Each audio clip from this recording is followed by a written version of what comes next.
Ohayo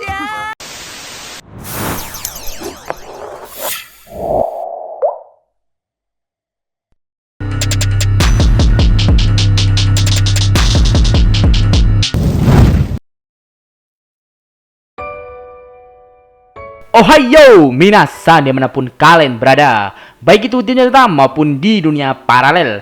Kembali lagi dengan Mimin Mr. K di channel Oni Project. Oke, di video kali ini Mr. K Oni Project akan membahas tentang kisah Yorichi Sugikuni, sang pemburu iblis terkuat sepanjang masa, dan Michikatsu Sugikuni atau Kokushibo, sang iblis bulan atas pertama yang ada di serial anime Kimetsu no Yaiba.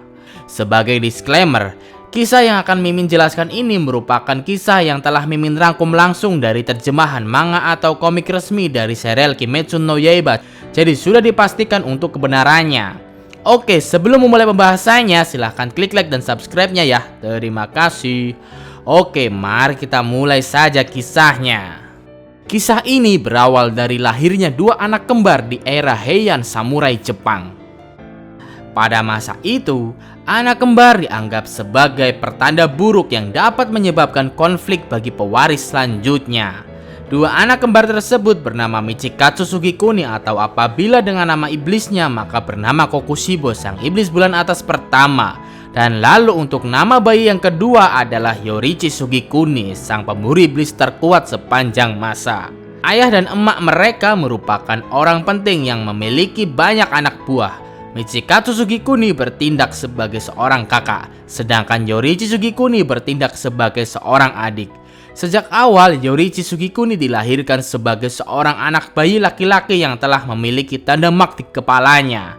Namun karena manusia di zaman tersebut masih belum mengetahui tentang tanda mak tersebut, maka tanda yang ada di kepala Yorichi Sugikuni dianggap sebagai pertanda buruk di masa itu. Bahkan nih, ayahnya sendiri yang namanya masih belum diketahui mencoba untuk membunuh bayi Yorichi Sugikuni pada masa itu. Namun pada saat emaknya yang bernama Akeno Sugikuni mengetahui tentang percobaan pembunuhan terhadap Yorichi Sugikuni, maka emaknya langsung marah besar dan menghentikan pembunuhan tersebut. Lalu sebagai persyaratan supaya Yorichi tidak dibunuh, emak dan ayah Yorichi dan Michikatsu telah melakukan kesepakatan bersama.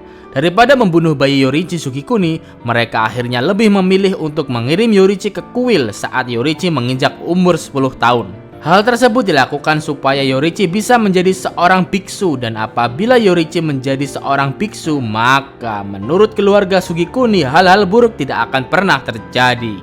Bukan hanya takdir itu saja yang akan diterima oleh Yorichi Sugikuni, bahkan cara asuh antara Yorichi dan Michikatsu juga begitu sangat berbeda. Dari kamar tidur, baju, pendidikan, dan bahkan makanan, semuanya begitu sangat berbeda. Bisa dikatakan Michikatsu lebih diistimewakan dibandingkan Yorichi. Lalu pada saat mereka berdua telah tumbuh dari bayi menjadi bocil, Yorichi begitu sangat dekat dengan emaknya yang bernama Akeno Sugikuni. Dia selalu tempel ketat dengan emaknya. Hal tersebut terjadi karena perlakuan tidak adil yang diterima oleh Yorichi. Berbeda dengan Yorichi, Michikatsu malah kurang dekat dengan emaknya. Kemudian karena perbedaan tersebut juga telah membuat Michikatsu merasa kasihan kepada adiknya yang bernama Yorichi. Tanpa diketahui ayahnya, Michikatsu secara diam-diam pergi menuju ke kamar sempit milik Yorichi. Dia memberikan Yorichi sebuah seruling hasil buatannya sendiri. Yorichi merupakan bocil yang tidak pernah tersenyum sejak lahir. Bahkan sampai umur 7 tahun, Yorichi juga tidak pernah berbicara sampai-sampai semua keluarga Sugikuni menganggap Yorichi sebagai anak yang bisu. Kemudian untuk pertama kalinya, Yorichi tersenyum dan berbicara pada saat dia melihat kakaknya yang bernama Michikatsu Sugikuni atau Kokushibo sedang berlatih dengan pedang kayunya. Yorichi tersenyum dan bertanya kepada kakaknya, "Kakak, apakah mimpimu ingin menjadi seorang samurai terhebat di negeri ini?" Setelah itu, Yorichi juga langsung menyatakan bahwa dirinya juga ingin menjadi seorang samurai. Saat melihat dan mendengar suara Yorichi, Michikatsu semakin kasihan kepada Yorichi. Karena di umur 10 tahun, Yorichi akan dikirim ke kuil dan akan menjadi seorang biksu. Maka dengan otomatis, impian untuk menjadi seorang samurai tentu akan sirna. Lalu pada saat Michikatsu sedang berlatih pedang dengan seorang pelatih pedang yang merupakan anak buah ayahnya, Yorichi hanya bisa melihat dan berharap untuk diberikan pelatihan juga sama seperti kakaknya. Namun bukannya diberikan pelatihan, pelatih pedang tersebut malah ingin mencelakai Yorichi. Yorichi yang tidak pernah berlatih pedang langsung diajak duel oleh pelatih pedang tersebut. Yorichi hanya diberikan pelatihan cara memegang pedang dan berdiri dengan pedang. Namun walaupun demikian, karena memang Yorichi telah diberikan bakat berpedang sejak lahir, maka dengan sangat mengejutkan, anak berumur 7 tahun bernama Yorichi telah berhasil mengalahkan pelatih pedang dengan telak. Yorichi telah mendapatkan 4 poin penuh dan berhasil membuat pelatih tersebut mengalami cedera leher, perut, dan juga kakinya. Karena kejadian tersebut, Yorichi memutuskan untuk tidak lagi bermimpi untuk menjadi seorang samurai. Yorichi tidak ingin menyakiti orang lain. Lalu setelah melihat kekuatan Yorichi, Michikatsu begitu sangat penasaran dengan kekuatan yang dimiliki oleh Yorichi. Karena Yorichi telah melampaui ilmu pedang Michikatsu yang telah berlatih lama. Yorichi merupakan anak yang sangat berbakat sejak masih bocil. Sejak umur 7 tahun, Yorichi telah bisa menggunakan teknik pernafasan dan tanda mark, dan bahkan Yorichi juga telah menguasai teknik dunia tembus pandang. Di sini Michikatsu telah mendapatkan penjelasan tentang semua teknik milik Yorichi. Namun hal tersebut malah membuat Michikatsu kebingungan dan sama sekali tidak mengerti. Apabila dibandingkan dengan anak ajaib seperti Yorichi, Michikatsu hanyalah seperti seekor kura-kura yang jalannya sangat lambat. Sejak saat itulah Michikatsu mulai memiliki rasa iri dengki terhadap kekuatan yang dimiliki oleh Yorichi. Ditambah lagi rasa iri dengki tersebut semakin meningkat setelah Michikatsu mendengar kabar dari ayahnya bahwa Yorichi akan menggantikan Michikatsu sebagai penerus sah keluarga. Dengan kata lain, pada saat Michikatsu berumur 10 tahun nanti, dia akan dikirim ke kuil dan dijadikan sebagai seorang biksu.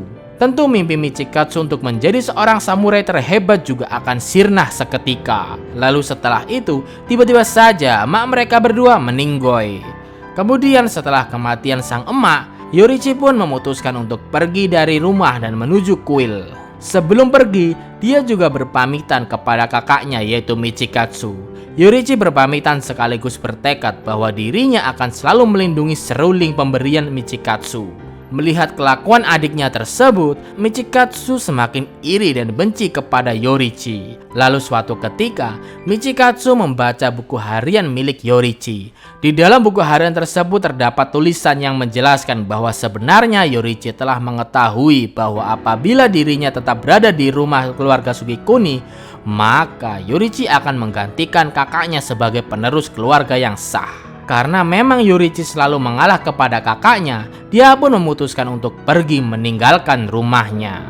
Selain itu, Yorichi juga telah mengetahui penyakit yang diderita oleh emaknya. Bahkan sejak kecil, alasan Yorichi yang selalu menempel kepada emaknya sebenarnya bukan untuk bermanja ria. Dia hanya ingin membantu emaknya yang memiliki tubuh yang sangat lemah. Setelah membaca buku harian milik Yorichi, perasaan iri dan dengki Michikatsu semakin membara. Dia semakin membenci anak ajaib Yorichi. Setelah lama berpisah, mereka pun akhirnya dipertemukan kembali. Kali ini mereka bertemu pada saat Yorichi telah menjadi seorang samurai pemburu iblis yang sangat kuat. Yorichi telah berhasil menolong Michikatsu dari serangan para iblis. Sungguh sangat kuat Yorichi.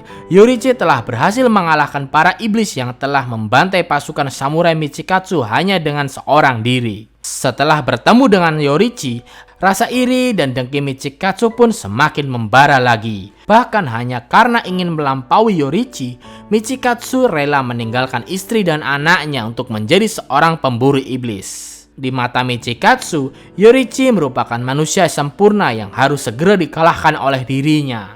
Untuk melawan para iblis, Yorichi pun mengajari para samurai dalam menggunakan teknik pernafasan. Karena memang tidak ada yang bisa menggunakan teknik pernafasan matahari milik Yorichi, Yorichi pun akhirnya mengajarkan para samurai dengan cara memecah teknik pernafasan matahari menjadi teknik pernafasan yang baru dan tentunya menyesuaikan dengan tubuh manusia masing-masing. Yorichi mengajarkan dengan menyesuaikan gaya bertarung di setiap individu. Oleh karena itu, terciptalah teknik pernafasan turunan selain matahari. Dalam hal ini, Michikatsu telah menguasai teknik pernafasan bulan yang cocok dengan tubuh dan gaya bertarungnya. Michikatsu juga telah berhasil membangkitkan tanda mak di kepalanya. Namun walaupun semua pelatihan telah dilakukan dan semua kekuatan yang mirip dengan Yorichi telah didapatkan oleh Michikatsu, tapi perbedaan kekuatan antara Yorichi dan Michikatsu masih terpaut sangat jauh. Para pemilik tanda mak mulai mati satu persatu. Tanda mak tersebut memang telah memberikan banyak kekuatan kepada pemburu iblis. Namun konsekuensi yang harus diterima karena memiliki tanda mak adalah kematian dalam umur tertentu. Lalu supaya tidak terkena efek kematian tanda mak dan supaya mendapatkan kekuatan yang bisa menandingi Yorichi, Michikatsu pun bertemu dengan Raja Iblis Kibutsuji Muzan. Dia akhirnya menjadi seorang iblis. Namanya pun dirubah menjadi Kokushibo, sang iblis bulan atas pertama. Yorichi dan Kokushibo pun akhirnya bertemu kembali di medan pertempuran. Pada pertemuan kali ini, Yorichi telah menjadi seorang pemburu iblis yang tua. Tubuhnya telah menjadi keriput dan rambutnya juga telah berubah putih. Pertemuan kali ini merupakan pertemuan Yorichi sebagai seorang manusia dan Kokushibo sebagai seorang iblis. Mereka akan benar-benar baku pedang. Baku pedang kali ini merupakan baku pedang yang benar-benar ditunggu oleh Kokushibo. Karena Kokushibo akan menguji kekuatan iblisnya untuk mengalahkan adiknya yaitu Yorichi. Namun walaupun pada akhirnya Yorichi mati dibunuh oleh Kokushibo, di hadapan Yorichi, Kokushibo sebenarnya ketakutan dengan kekuatan yang dimiliki oleh Yorichi. Walaupun Kokushibo telah berubah menjadi iblis, memiliki kekuatan yang sangat luar biasa dan bahkan abadi, dia tetap saja bukan lawan yang sepadan bagi Yorichi. Bahkan Raja Iblis Kibutsuji Muzan juga tidak ada apa-apanya di hadapan Yorichi. Teknik pernafasan dan teknik pedang Kokushibo masih kalah jauh dibandingkan Yorichi. Yorichi sebenarnya mati bukan karena dibunuh oleh Kokushibo. Dia mati hanya karena ditelan oleh umur yang tua. Setelah nafas terakhirnya, Yorichi ditebas oleh Kokushibo. Saat setelah ditebas, di dalam tubuh Yorichi ternyata terdapat sebuah seruling hasil pemberian Kokushibo saat masih menjadi bocil. Yorichi telah benar-benar menjaga seruling hadiah dari Kokushibo. Yorichi benar-benar menyayangi kakaknya tersebut. Selain itu, faktanya, selama Kokushibo hidup ratusan tahun, Kokushibo hanya bisa mengingat wajah Yorichi sebagai pelampiasan rasa iri dan dengkinya. Kokushibo sama sekali tidak bisa mengingat apapun tentang ayah, emak, anak, dan istri Kokushibo. Kokushibo akan mati dibunuh oleh para pemburu iblis pada saat masa-masa perang antara pemburu iblis melawan Raja Iblis Kibutsuji Muzan dan para ante-antenya. Di akhir kematiannya, Kokushibo menyesal karena telah menjadi iblis yang memiliki muka yang sangat menyeramkan. Dia beranggapan bahwa muka iblisnya saat ini bukanlah muka yang mencerminkan sebagai samurai terhebat. Dia juga menyesal karena telah membunuh Yorichi dan meninggalkan keluarganya. Oke, seperti itulah pembahasan tentang kisah Yorichi Sugikuni, sang pemburu iblis terkuat sepanjang masa, dan Kokushibo, sang iblis bulan atas pertama. Mohon maafkan Mr. K apabila terdapat kesalahan dalam pembahasan ini. Arigatou gozaimasu and see you di next video.